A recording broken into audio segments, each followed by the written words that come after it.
Kau tidak akan mengaku, tanya Taehyung dengan nada tenang. Di hadapannya kini sudah duduk seorang lelaki parubaya yang sudah dalam kondisi babak belur. Bukan begitu maksudku. Kau ingin pergi ke akhirat sekarang juga? Ancaman Taehyung berhasil membuat lelaki itu bergidik ngeri. Tidak, aku tidak sangkut pautnya dengan. Sedetik kemudian Taehyung menarik belatuk pisaunya, berhasil meledakkan kepala lelaki parubaya itu yang jasadnya segera terjatuh dari atas kursi. Taehyung, apa yang kau lakukan? Dasar bodoh, seru Seokjin kesal. Pasalnya, ia sudah susah payah membentuk tim untuk menemukan lelaki ini, agar bisa membawa mereka bertemu dengan Andy, oknum yang telah membawa kabur miliaran uang Black Rose. Namun belum ada petunjuk apa-apa yang bisa mereka dapatkan. Taehyung dengan sendoknya malah menghabisi nyawa lelaki itu. Apa yang kau harapkan, Hyung? Ini sudah kali kedua kau menangkapnya, tapi kita tetap saja tidak menemukan titik terang. Balas Taehyung. Cari cara lain saja, aku sudah muak dengan bajingan ini. Taehyung menyimpan kembali pistolnya, kemudian keluar dari ruangan yang memiliki cahaya minim tersebut. Hyung, aku mau pulang, sisa urusan hari ini kau yang handle. Ya Taehyung, balas Seokjin. Dia jadi lupa diri setelah menemukan mainan baru. Di luar ruangan, 8 orang bodyguard sudah menunggu dengan sigap. Setengah dari kalian ikut pulang denganku, sementara sisanya pergi bersama Seokjin Hyung. Para bodyguard itu melaksanakan perintah dari Taehyung dengan segera. Taehyung telah sampai di mansion Black Rose. Beberapa saat kemudian, dia segera menuju kamar Hien dan mendapat kabar jika lelaki itu telah terbangun. Ia tidak mengeluhkan apa-apa, jadi keadaannya sudah baik-baik saja. Kenapa kau tidak makan sarapanmu? Tanya Taehyung melihat menu makanan itu masih utuh di atas troli makanan yang telah disiapkan para maid. Hien yang duduk di atas ranjang memberikan tatapan sinis pada Taehyung. Biarkan aku pergi dari sini. Kau masih tetap bersikeras ternyata. Taehyung mengambil posisi duduk di samping ranjang. Lantas kamu pergi kemana? Aku mau pulang, balas Hien. Pulang? Kau bahkan tidak memiliki tempat untuk kembali, ucap Taehyung. Andre sudah tidak jelas membuangmu. Lebih baik aku mati daripada harus menjadi budakmu di sini. Sentak Hien yang seketika membuat emosi Taehyung tersulut. Lelaki itu mencekram erat pergelangan tangan Hien dan menatapnya tajam. Mati kau bilang, lancar sekali ucapanmu itu. Taehyung menyeret paksa Hien dari atas ranjang membawanya menuju balkon. Lepaskan. Bahkan untuk mati pun, kau harus mendapatkan izin dariku. Hien menjerit keras ketika tubuh kursinya dilempar secara paksa dari atas balkon lantai 2. Beberapa detik kemudian, tubuh gadis itu mendarat di sebuah kolam renang yang dalam di bawah sana. Hien mencoba meraih tepian, namun ia semakin kewalahan. Apalagi dengan gaun tidur panjang yang ia kenakan, membuat pergerakannya menjadi sangat terbatas. Hien sudah hampir putus asa ketika merasakan ada seseorang yang baru saja loncat masuk ke dalam air dengan segera meraih tangan Hien, memeluk ia dan membawanya ke tepian kolam. Ketika Hien mencari siapa yang baru saja menolongnya, itu adalah Kim Taehyung. Kau hampir membunuhku kemudian menyelamatkanku. Katakan apa maumu, jerit Hien menangis. Karena aku belum ingin kau mati, balas Taehyung datar. Jangan coba-coba menguji kesabaranku, atau kau akan semakin merasa menderita. Bunuh saja aku Kim Taehyung, tangis Hien peluh, merasa sudah tidak ada gunanya lagi dia hidup. Dijual oleh ayah kandungnya sendiri kepada klan musuh membuat Hien merasa dia sudah dibuang. Setelah kematian sang ibu, Hien bertahan hanya demi ayah dan kakaknya, namun kenyataan justru menabarnya dengan kejam. Melihat Hien yang semakin menangis, Taehyung tampak tidak peduli. Lelaki itu berdiri dan kemudian meninggalkan Hien sendiri di sana. Beberapa maid datang, membantu Hien untuk menjauhi area kolam dan masuk kembali ke dalam kamar. Nona Sin, kami mohon makanan sesuatu. Tuan Kim mengancam akan memecat kita jika tidak berhasil membujuk Anda makan, ucap salah satu maid memohon. Hien menangis tidak percaya, bagaimana bisa lelaki itu menggunakan cara semacam ini. Baiklah, aku mau Hien, yang membuat senyum para maid segera mereka. Tapi aku tidak mau makan menu makanan yang kalian bawa, aku mau makan steak dengan tingkat kematangan medium. Akan segera kami bawakan. Terima kasih banyak atas pengertian Anda, Nona Sin. balas Mei tersebut dengan segera. Namun sebenarnya ancaman Taehyung tersebut hanya akal-akalan dari Namjoon. Sebenarnya apa yang ada di pikiranmu, Taehyung? Kemarin kau terlihat sangat menyukai Nona Shin, namun hari ini kau malah melemparnya dari balkon, ucap Seokjin bingung. Taehyung yang duduk tak jauh di sana masih terdiam sembari menghisap cerutunya. Aku hanya ingin menunjukkan kepadanya jika ia tidak bisa mati tanpa seizinku. Kau bahkan bukan Tuhan, kuman Seokjin. Kau benar, Yung. Maka dari itu segera carilah seorang gadis agar kau bisa mengerti maksud dari ucapanku, ucap Taehyung telak. Ponsel Seokjin kemudian mendapatkan sebuah panggilan masuk dari Namjoon. Taehyung, Namjoon bilang Nona Shin sudah mau makan, ucap Seokjin memberikan informasi. Benarkah? Tanya Taehyung tanpa antusias meskipun dia tidak menunjukkannya secara signifikan. Seokjin menjawab dengan anggukan. Namjoon bilang Nona Shin memesan menu steak untuk makan siang hari ini. Kalau begitu katakan pada ketua koki untuk menyuguhkan menu steak favoritku pada Shin Yuen, tidak Taehyung. Balas Seokjin.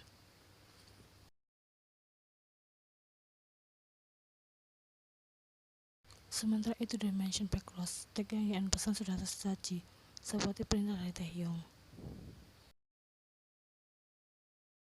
Yuen melihat steak itu dengan raut datar cenderung tak minat. Apa masih ada sesuatu yang Anda butuhkan lagi, Nona Shin? Tanya salah satu maid. Tidak ada, balas Yuen singkat. Aku akan memasak ini dengan tenang dan perlahan. Kalian tunggu saja di luar, karena aku tidak merasa nyaman jika terlalu banyak orang.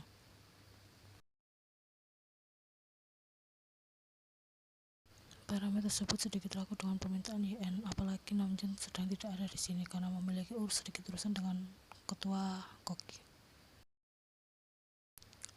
Kalian tidak mau? Kalau begitu bawa kembali makanannya. Aku tidak akan makan, ancam Yuen dengan dengusan kesal. Namun karena teringat pesan Namjoon yang berkata dia akan segera menyusul, para maid itu kemudian setuju untuk keluar dari kamar, memberikan privasi yang Yuen minta. Begitu pintu tertutup, Yuen meraih pisau stick dan mengarahkan ke pergelangan tangannya sendiri.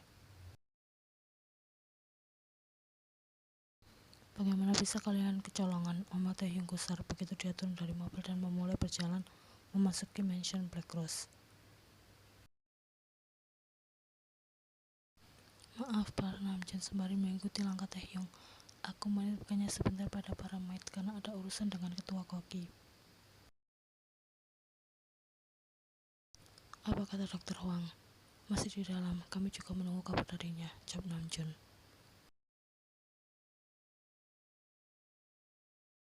Taehyung bergerak asar di depan pintu kamar. Namjoon, Yung, apa lukanya parah?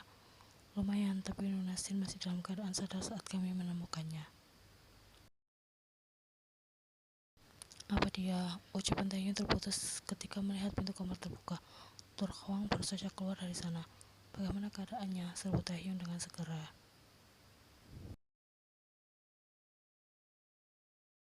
Kami sudah menanganinya. Itu bukan luka yang dalam, karena Anda tahu sendiri jika pisau stick tidak begitu tajam, seperti halnya pisau pada umumnya. Nona Shin hanya menderita luka gores dan tidak perlu mendapatkan jahitan.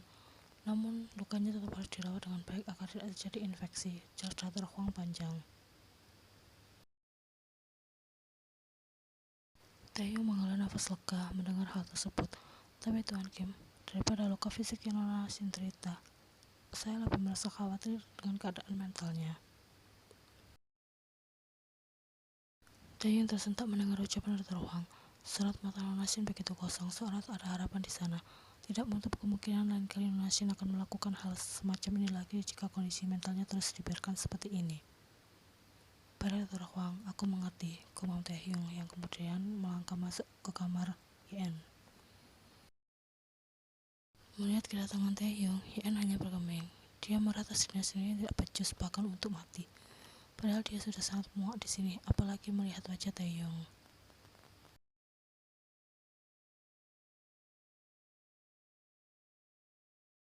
Apa kau segitu bencinya padaku hingga berulang kali ingin mencoba untuk mati? Tanya Taehyung lirih tanpa ada tekanan.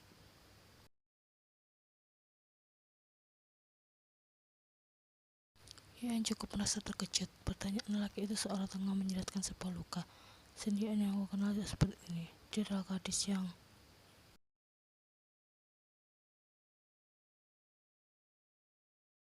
Taeyong. Namjoon menginterupsi ucapan Taeyong masuk ke dalam kamar begitu saja. Maaf mengganggu, tapi aku baru saja mendengar kabar jika Once berhasil kabur lagi.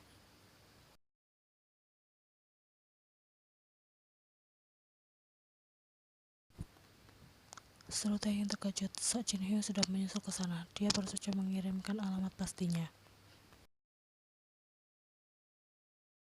Siapkan mobil untukku, tita Taeyong pada Namjoon. Sendirian berkelaslah.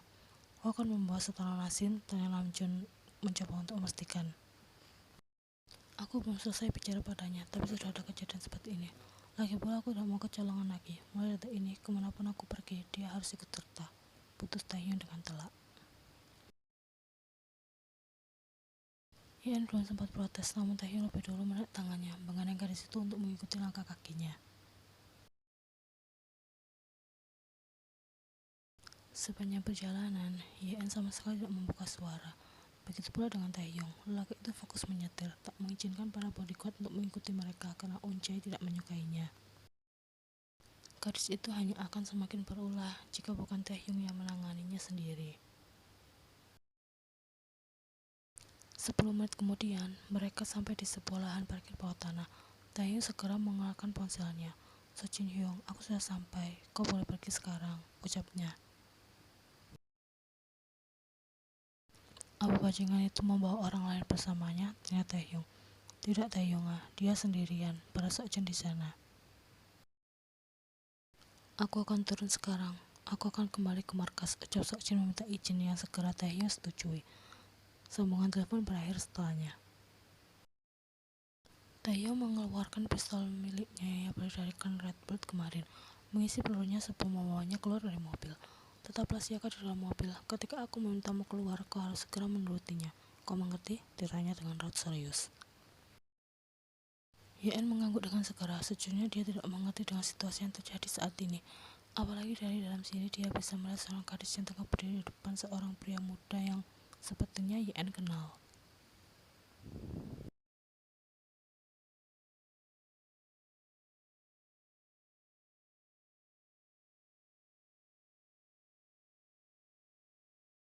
Hien memperhatikan dengan seksama, yang kemudian teringat jika lelaki itu adalah John Jungkook, kaki tangan ayahnya. Suara letusan senjata api terdengar membuat Hien refleks memejamkan kedua mata dan menutup telinganya. Hien keluar dari mobil, teriakan itu terdengar samar. Saat Hien membuka matanya, dia bisa melihat Taeyong yang tampak kesusahan menggendong gadis itu, berusaha membawanya mendekati ke arah mobil. Hien segera keluar dan memberikan bantuan. Jaga dia dan tetap waspada. Aku akan segera kembali. Setelah itu kita pergi dari sini, ucap Taeyong yang kemudian beralih mengambil Jungkook yang jatuh terduduk dengan lengan yang terluka akibat tembakan. Bagaimana ini? Kuman Hien resah melihat wajah pucat gadis di pangkuannya, juga keringat dingin yang keluar dari tubuh gadis itu. Nona, kau baik-baik saja? Panggil Hien, sembari menepuk pelan pipi gadis itu, namun tak berhasil membuatnya terbangun. Tak lama kemudian, Taeyong kembali dengan memompa Jungkook yang lengan kirinya mengeluarkan banyak darah, membiarkan pemuda itu duduk di kursi sebelah kemudi, dan ia segera menyalakan mobilnya begitu menyadari ada satu mobil yang berusaha untuk mengikuti mereka. Sendirian hubungi So Jin Hyung sekarang juga. Ceritakan padanya tentang keadaan kita saat ini. Tita Taehyung yang lebih memilih untuk fokus menyetir. Tentu saja Yen tidak bisa segera menuruti perintah itu. Dia tidak pernah terbiasa untuk tetap tenang dan bertindak dengan cepat di bawah tekanan. Biar aku saja, cukup segera mengambil alih.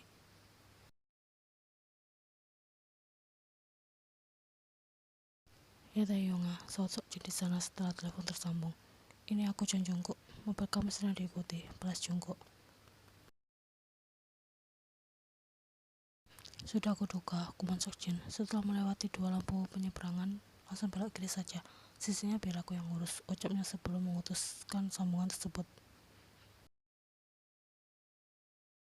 Kau dengar apa yang dia ucapkan kan? Tanya Jungkook. Kau pikir aku tuli? Balas Taehyung sinis.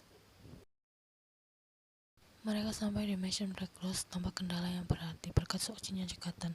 Saat turun dari mobil, Namjoon dan beberapa maid sudah menunggu di depan. Mereka dengan segera membawa Eunchae masuk ke dalam.